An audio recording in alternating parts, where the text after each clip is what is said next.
মনোনয়নপত্র বাতিল গ্রহণের সিদ্ধান্তের বিরুদ্ধে আপিল চলছে আজ। দর্শক, স্বাগত জানাচ্ছি বার্তা 24 থেকে। ত্রয়োদশ জাতীয় সংসদ নির্বাচনে মনোনয়নপত্র গ্রহণ ও বাতিলের সিদ্ধান্তের বিরুদ্ধে আজ থেকে শুরু হয়েছে আপিল। রিটার্নিং কর্মকর্তার সিদ্ধান্তে চ্যালেঞ্জ করে নির্বাচন কমিশন আপিল দায়ের করতে পারবেন সংক্ষুব্ধ প্রার্থীরা।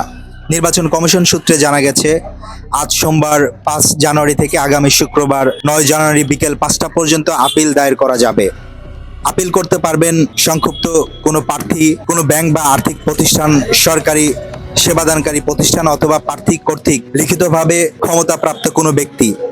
আপিল গ্রহণের জন্য রাজধানীর আগারগাঁও সহ ঢাকা বিভাগীয় কমিশনার কার্যালয় নির্বাচন কমিশন ভবনের কেন্দ্র স্থাপন করা হয়েছে। এখানে অঞ্চলভিত্তিক 10টি বুথ চালু করেছে নির্বাচন কমিশন। প্রার্থীদের পক্ষে কিংবা বিপক্ষে আসা অভিযোগ এসব বুথে গ্রহণ করা হবে। আপিল ও শুনানির সময়সূচি নির্বাচন কমিশন নির্ধারণ সূচি অনুযায়ী 10 থেকে 18 জানুয়ারি পর্যন্ত আপিল শুনানি চলবে। 19 জানুয়ারি প্রার্থীর জন্য মনোনয়ন প্রত্যাহারের সুযোগ থাকবে। 20 জানুয়ারি প্রতীক বরাদ্দ দেওয়া হবে। প্রতীক বরাদ্দের পরের দিনই থেকেই শুরু হবে নির্বাচনী প্রচারণা। পরিসংখ্যান ও প্রেক্ষাপট নির্বাচন কমিশনের তথ্য অনুযায়ী সারা দেশে 300 আসনে মনোনয়নপত্র সংগ্রহ করা হয়েছে 3,406টি, জমা পড়ে 2,568টি। বৈধ প্রার্থীর সংখ্যা 1,842 জন, আর বাতিল হয়েছে 723 জনের মনোনয়নপত্র।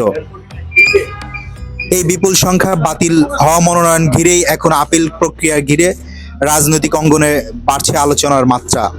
সব মিলিয়ে ত্রয়োদশ জাতীয় সংসদ নির্বাচনের গুরুত্বপূর্ণ ধাপ হিসেবে আজ থেকে শুরু হলো আপিল প্রক্রিয়া।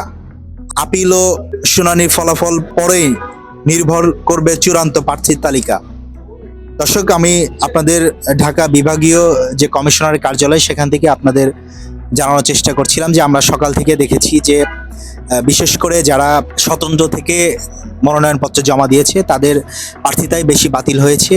কয়েকজন আমরা দেখেছি যে উপরে গিয়েছে তাদের যে আপিল করার জন্য, সেই আপিলের প্রক্রিয়া কিন্তু আজকে থেকে শুরু হয়েছে এবং তারা সেই প্রক্রিয়াটি করছেন, জমা দিচ্ছেন।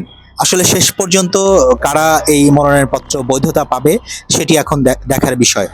এই ছিল আমার কাছে ঢাকা বিভাগীয় কমিশনার কার্যালয় থেকে আপিলের সর্বশেষ তথ্য। পরবর্তী আপডেট পাওয়ার জন্য বার্তা 24 এর সঙ্গেই থাকুন।